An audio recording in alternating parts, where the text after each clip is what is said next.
नमस्कार, मी शुभांगी पंडित. स्वतेज न्यूज मराठीच्या बातमीपत्रात आपलं स्वागत आहे. तर पाहूया आजच्या काही ठळक घडामोडी. हदगाव तालुक्यातील नवनिर्वाचित आमदार बाबूराव कदम कोहळीकर यांचा सत्कार.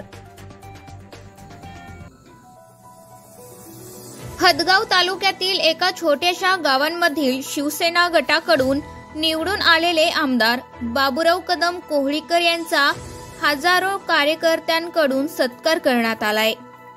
यामध्ये आजूबाजूची खेड्यातील सर्व कार्यकर्ते उपस्थित होते व बाबूराव कोहळीकर यांना सर्वात जास्त लाडक्या बहिणीवर भर दिला आणि लाडक्या बहिणीने भावाला मनापासून ओवाळणी करण्यात आली असेही त्यांनी सांगितले.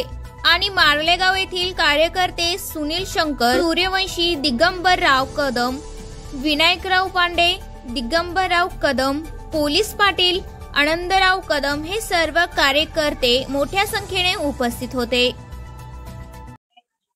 हदगाव आणि हिमायतनगर तालुक्यातील जनतेने ह्यावेळेस घराणेशाहीचा नष्ट केली घराणेशाही आणि म्हणूनच आज आपल्या सर्वसाधारण एका शेतकरी कुटुंबातील आपल्यावर जी संधी मिळाली ते निश्चितच या संधीचं मी सोनं करीन.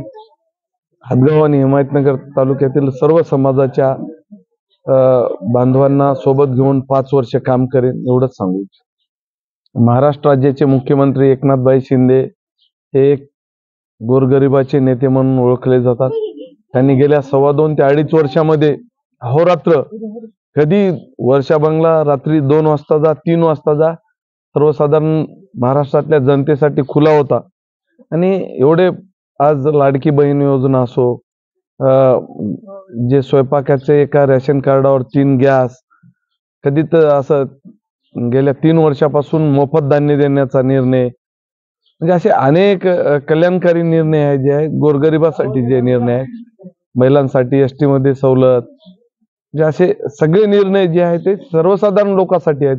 म्हणूनच परत एकदा या महाराष्ट्रामध्ये महायुतीचं सरकार आलेलं आहे. गोरगरिबाचं काम करण्याची संधी 5 वर्ष मिळणार आहे.